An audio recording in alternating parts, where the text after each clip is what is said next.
If you've ever felt completely overwhelmed by portrait photography, or just at a loss of what to focus on to take you to that next level, then come hang with me.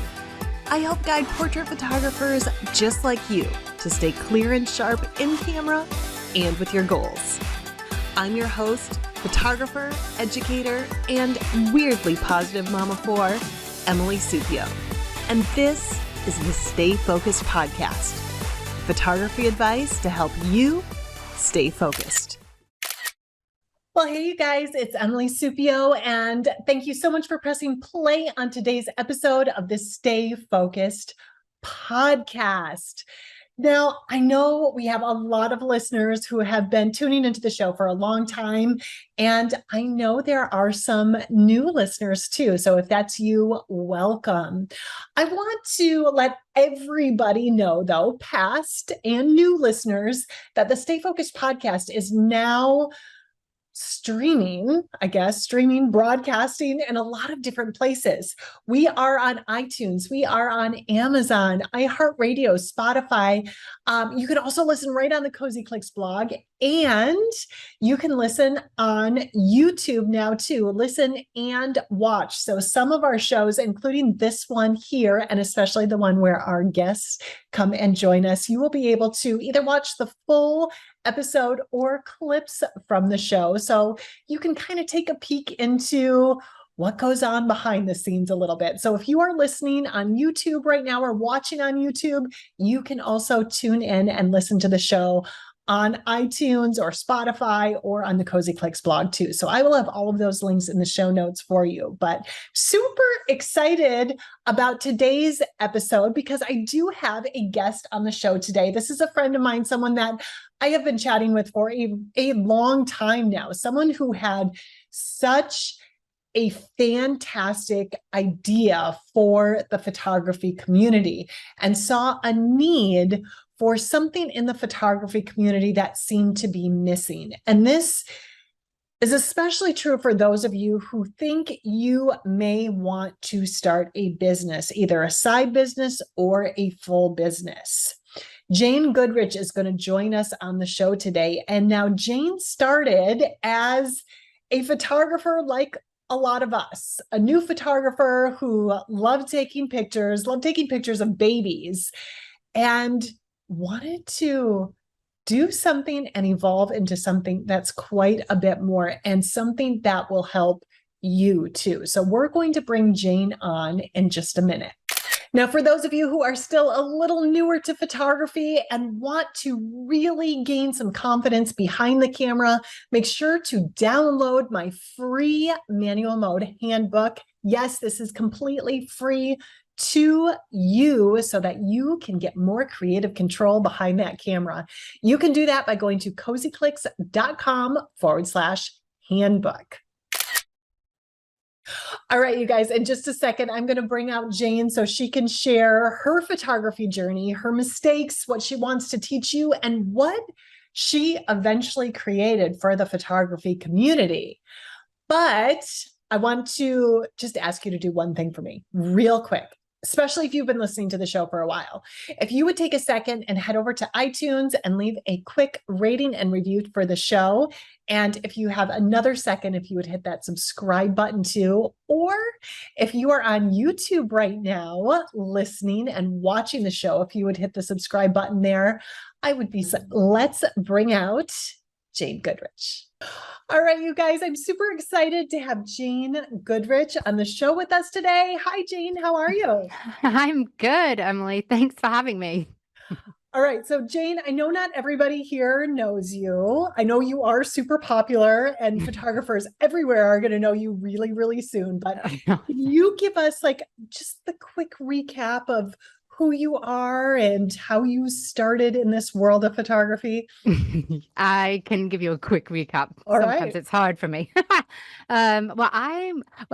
Thanks for listening, everybody. Anyway, I've been a full-time newborn and family photographer since about 2010, so about 12 years now. And more recently, I started a company called Pixelo, which really set out to help newer photographers with their photography business. So Pretty much at the moment, I'm sort of reducing the number of shoots I'm doing, focusing really on Pixelo. It's a really good passion of mine and seeing photographers really succeed.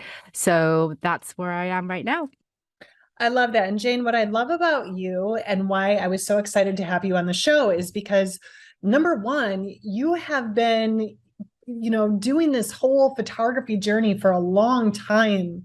And you have so much that you have learned along the way and can share with photographers that are just starting out, because I know a lot of you who are listening right now are newer photographers. I know a lot of you haven't been at it since 2010 like Jane has, but if we could rewind the clock a little bit in your brain, Jane, and think back to when you first started, what were some of the mistakes that you made in the very beginning that some of these people listening might be making right now, and maybe they don't even realize it?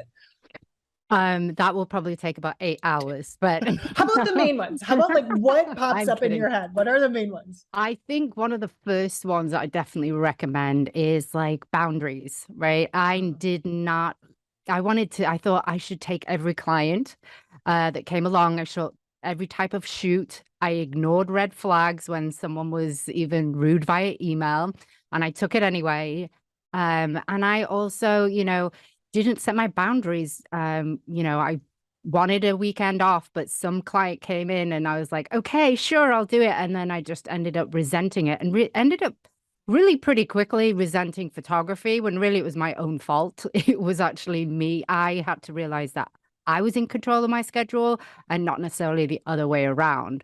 And then the second one I would say is, really know that it is a business. So, because one of the things that I wouldn't say it was a mistake, but I feel like a lot of newer photographers really get hurt by someone didn't say yes to them, or they, got turned down. And it really is a numbers game.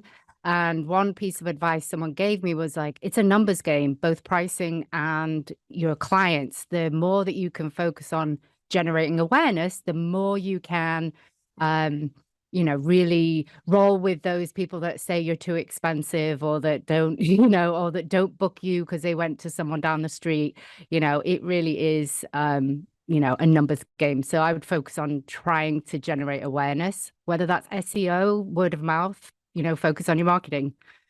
Yeah, I agree totally. And I think, Jane, what you were saying right there, I went through like those same feelings too when I was first starting out my portrait business. I think a lot of photographers do. So if you guys are at that point right now that you're feeling like, well, why did that person, not email me back? Why didn't they respond to me? Why did they turn me down? It's not, you can't take anything personally because it's not you at all. It's like, you've got to think of yourself like any other business. Like, why do you choose to go to this restaurant over this one, or this hairdresser over this one? So, definitely. Yeah. And nowadays, and I'm seeing this in other things, just in terms of some news articles, is people don't respond back.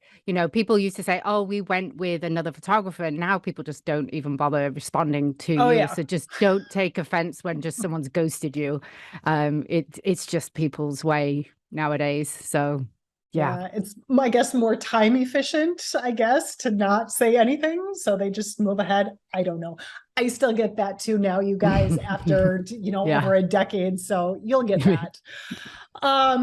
Okay. So Jane, when we were chatting last time, you were talking a little bit about imposter syndrome, and that being kind of a mistake and something you would want to maybe tell some new photographers to work their way around, because I know this is huge, and maybe some people don't even realize what that is. So could you kind of give us like, what is imposter syndrome, and then how they can not catch it? Well, I actually think I think if you're a creative, you're always going to have some form of self-doubt about your work. You're like, oh, I could have done that better. And just know it doesn't actually go away. You learn to manage it better, right? So the imposter syndrome is really where you are looking at those photographers that are in your area and they look so busy. And they're posting all of the time. Well, they could be posting old shoots. They could be better on social media, but they also could not be working a part-time job like you are, or a full-time job. And so one of the things that it took me 7 years to sort of figure this out. So hopefully other people can do this, is like, even if you have to look at your social media feed. We always have to be on it. We're photographers, that's where we get some of our business from. But if somebody that you're following doesn't make you feel good after looking at them, because either they make you jealous of, the work that they're getting, or like the shoots that they're doing, or you see an old client going to them, just unfollow or mute them. Really try to follow those people that really just inspire you and be like, wow, I just love what they're saying. They're more motivating and they bring you up. It's a really quite lonely business being a photographer. Yes, we have our clients, but we have a community too. So it's just really, you can get into a dark place. And so I would recommend not following people that make you feel worse after seeing some of their posts. That's kind of what I would do. I really like that piece of advice, because I think that a lot of people, and just like you were saying, a lot of creative people, we like social media because we want to be inspired. We want to see what other people are doing and creating and get ideas. But there's definitely photographers that we feel jealous of, right? Or envious of them. And we don't want to, we might not even want to say it out loud, but we do. We have those feelings. Yeah. And maybe you like their work, but it makes you feel bad about you or your work. You guys, you don't have to follow them. So I like that. You just stop. Just get it out of your brain. And sometimes it's actually not just, unfollowing, it's just, you have to sort of be true to your own style. If you sort of keep following a million people and then you follow the trend, you sort of move away. I am one of those people. I moved away from my core. My core is very simple. Like, I love black and white.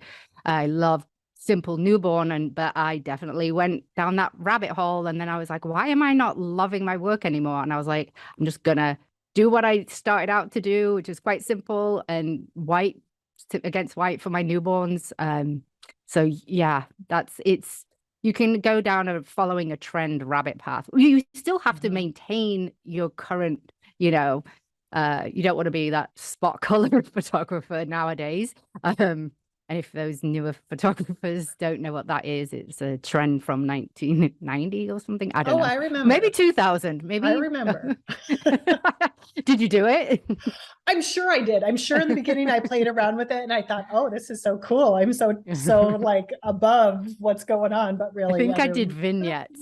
I did vignettes. And I really want to apologize to those clients that bought those photos. But you know what? Things go in trends. So when we look back to, we could look back to like those glamour day shots from the mall, and everybody loved those back then. Yeah. And at that time, cool. That was a cool way of, a cool style of photography. But true.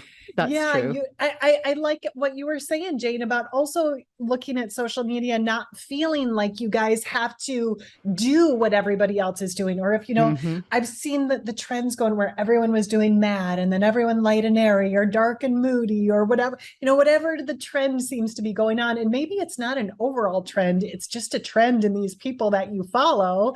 And then you think you've got to do it too. But if you don't like it, it doesn't, if it doesn't resonate with you, if it doesn't click with you, if you're feeling bad about it, you don't have to do that style. Right. So there's always the plain old color. Exactly. The real color. Just give me the real color and I'll give you black and whites. Don't edit my black and whites. And I will say, you can get yourself into a pickle, because I did this tone on my images. So I deliver my images 3 ways: the color, the black and white, and a tone. Don't worry, they pay for it in their pricing. But the tone, I started in, I think, 2011, and clients that I have from 2011 still like it, and I absolutely hate it. Absolutely. But they're like, oh, why didn't you give us that one to match our other ones? And I was like, I just don't want to. Like gritting your teeth. I can do it. I said, I can do it. And it's a whole complicated Photoshop action. And then it's a lot of work. It's way too much work for me. It's not just a preset. It's like too much. yeah. So yeah, don't get So yourself just into a pickle like I did. keep that in mind. Yeah. Yeah. All right. So, Jane, kind of going off this mindset, I know that you said you are really comfortable and great about talking with photographers about their mindset, specifically around pricing, which is one of the very first things that I think newer photographers start thinking about when they want, maybe not even a full-on business, maybe it's just they want to start making some money, from their photography. And they're like, well, what do I price my work at? Can you give us like I can tell you what not to price your work All at right. somebody else down the road. Let's So start first there. of all, I've mentored photographers for a long time now, and one of the initial mistakes, and don't worry, you're not alone if you did this, and I can guarantee you if I started my business in 2022, I would do the exact same thing, is look at somebody else that's popping up in a Facebook group, looking at their pricing and probably going from that. What you don't realize is the industry over the last few years, that it's just there's a lack of education around pricing. I think we're trying to see a swing upwards of it, just because we've seen way too many photographers fail because they haven't set their prices correctly. But one of the mindset I like to, when I have a newer photographer in, is you actually have to, first of all, get it out of your head. It's your prices. It's actually your business prices. And so the pricing is not necessarily, I'm charging $1,000. No, actually, your business is charging $1,000. Your business has expenses. You have a lot of time associated with it. And so by the end, you end up paying yourself, $200 for those 10 hours that you worked on a newborn shoot. So that's number one, is really trying to separate yourself. It's very, very difficult to do because it's probably got your name next to it. And you definitely are starting out with friends and family, and it's very awkward. But so if you can try to understand the costs and the amount of time that it takes to have a photography business. And so even if you're doing this part-time, it doesn't really make a difference. So one of the things that I like to do is sort of like go through the average costs of what it takes to run a business. We actually did a huge in-depth study for like 3.5 years globally of like, how long does it take for a wedding photographer to actually do a wedding full, how many hours does it take to do all the back end work, like your accounting, your emailing back and forth to clients, your social media. And the range is actually, for every 1 hour of shoots that you do, it's between 9 and 12 hours of back end work. So one of those things is so if you're charging $1,000, let's just say it's 9 hours back end work. So that's $100 an hour, right? Bottom line. That's before expenses. And there are a ton of expenses. And one of the things that people don't realize is as you go further into your photography career, you're going to need a new camera. You're going to need a new desktop computer that has to get replaced. You're going to need memory cards every year and external hard drives. There's so much cost. There's going to need insurance. There's so much cost, and it's so overwhelming. But that's why we have a really cool calculator on Pixelo that can actually tell you how to price. But one of the things, I will give you a tip, Black Friday for all of your little photography gears, memory cards, Best Buy is the best. I will like stock up on those. And I was always get a Western Digital for my raw files every year. I do back them up everywhere else under the sun, but I have a little bit of a habit, and I'm obsessed with having every single image that I ever have. But I'm also obsessed with not having my camera fail. So a couple of times a year, I get it cleaned. And the guy does not like how I treat it, but at least I'm getting it cleaned and inspected and making sure that it's a tune-up. And even if you don't need a new camera, you will want a new camera or a new lens. Like you're going to want that latest gear. You're going to want that lighting or something. There are so many hidden costs. And one of the things that we're trying to do is actually get it not so photographers, but so your clients know too. So, there is out there in society that, wow, it takes that long for a photographer. I just thought you clicked a button. And, so we, for example, I wrote an article about like as an open call to the photography industry of like, look, we really need to push back on these vendors that actually, you know, a wedding wire that says the average wedding is $2,000. Well, it really isn't. If you were a full-time photographer, you'd probably make about $12,000 take home being full-time. So it's an expensive business to be in, and it's a time-consuming business to be in, but it's worth it. And so once you know your numbers and you can say, hey, I feel confident. I know how much it costs to run my business. So I know that I'm not taking home $1,000. It's not me. And as soon as you you personalize it, it makes such a difference in terms of you're like, mind blown. I'd be like, oh, that's why everyone else is charging $4,000 for weddings, you know? So that's kind of the thing. But, you know, I have a big obsession with people's prices. And I'm always like, my email is open to anyone that needs help. I am happy to help with people with pricing, because I think that is sort of where we sort of fail a little bit as an industry of the, you know, the newer photographers of like not really everyone. I mean, you talk about pricing, which is great, but like PPA and all the others that, you know, we just need to really band together, I feel like, and help the newer ones, because once you get past year 5, you pretty much profitable and you've figured it out.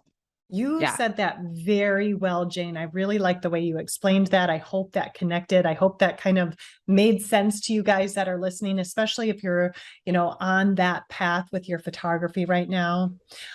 Jane, I want to end our conversation today with something really, really cool that you have done. So you have evolved from like brand new newborn photographer that's doing all these trends and making all these mistakes to really helping out the photography community as a whole with Pixelo. So could you explain what Pixelo is and how it helps photographers? I can. Well, Pixelo was born, I've sort of had a hate relationship with my current softwares for like, well, not current now, but I just always were very frustrated with, you know, they don't work together. They say they integrate. And actually in COVID, I was working still a lot and not shooting. And I was like, why am I like working so much with all these integrations and exporting client emails to send an email, and why can't I just send a bulk email with my clients? Like, so I got very frustrated, and I got very frustrated and jealous of the hair care industry, by the way. I was like, why do they get free training on opening their salons and we don't get anything? Why do they get on, you know, all this stuff? So if a company can't be empathetic with photographers during a global pandemic, when are they going to be? And so my frustration with having a CRM and marketing and having a gallery and my clients never being able to order from their gallery, it was too complicated. I just decided that I think we should just simplify it and, you know, put a great CRM together. It doesn't have to be complicated, you know, a tool that you can email all your clients with an offer, and a, you know, beautiful gallery as well as products. You know, clients want to order professional albums. I mean, I don't want to go back and forth with my clients 100 times. So it's really trying to, you know, bridge that gap a little bit of, you know, do you have to do in-person sales? You still can use Pixelo with in-person sales, but we just make selling digitals really easy. Like, for example, because we're built all in one, when you do a mini session and you sell 5 images, the system automatically only lets them down five images. There's no code, there's no plug and play. Did you forget? Oh no, now they've downloaded all of them, and oops, you know, you've lost money on the table. And one of the things my goal is for photographers to make more money. So there's a buy them all price, because I will tell you, I still do this after 12 years. If I have a package with 35 newborn images, yeah, they're going to get about 53, because I can't be bothered to pick because I'm so tired after editing them all. And I don't want the back and forth about like, oh, did you get that one? Or like, how do they favorite them? And how do they do this? So no, I'm left probably so much money on the table by not saying, hey, for an extra $200, you can buy them all.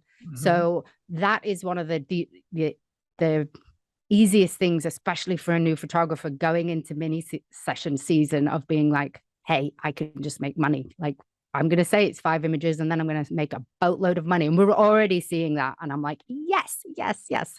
So yeah, I'm passionate about it. It's actually been a really big undertaking. We have the amazing team and amazing investors that really feel passionate about photographers and really helping support an industry that's not necessarily set out at the early stages. There are, and don't get me wrong, there's great software out there, but especially for the newer ones that really need that extra guidance of like, hey, you know, we're here to help you. Add in the little bit of business coaching. We have that as well. We have like, you know, a chat. If someone has a random question that no one else has answered in a Facebook group and they daren't ask, we have a team of photographers answering any type of question that you have. So we just kind of want to be there to support person, basically. So yeah. That is fantastic. You guys, you're going to see Pixelo everywhere. I'm so excited for you, Jane. I'm so excited for Pixelo and what you have put together for the photography community. And you guys, I'm going to link to Jane. I'm going to link to her newborn work and Pixelo all in the show notes, so you can check it out and see exactly what it's all about. See if it would be helpful for you. Jane, you also said anyone listening today gets a little bonus from you too. Is that right? They do. They get a 3-month free trial. Thanks to listening to the Stay Focused podcast. So yeah, check it out. We just launched client booking. Perfect timing to make your mini sessions really, really easy. And then you can upsell. You don't have to upsell, actually. Pixelo does it for you. So just saying, you know, That's awesome. Yeah. I'm not a salesperson. I'm a photographer. I'm not really either. So you guys, I think I am, but I'm not. Sorry. I'm going to put that direct link to the you said 3 months free, 3 right? months free. You guys, this is your sign. It's time. I think this is so cool. So if you go to the show notes, I'm going to have that link to the 3 months free. Check it out. See if it's for you. I think you might really be surprised by it. And Jane, is there any last words of advice or any last words of wisdom you have to share with anyone listening right now? I probably scare people a little bit when I talk about the costs and the time it takes, but start your business off right and you won't have to rebuild after year 3. But it is worth it. Like, you know, I know it's now when I have had to cut back on, I miss my little babies. I miss my family. Like, you can build like almost like an extended family of seeing people grow, their families grow. It is a worthwhile business. And that's family photography, not, I mean, but wedding photography too.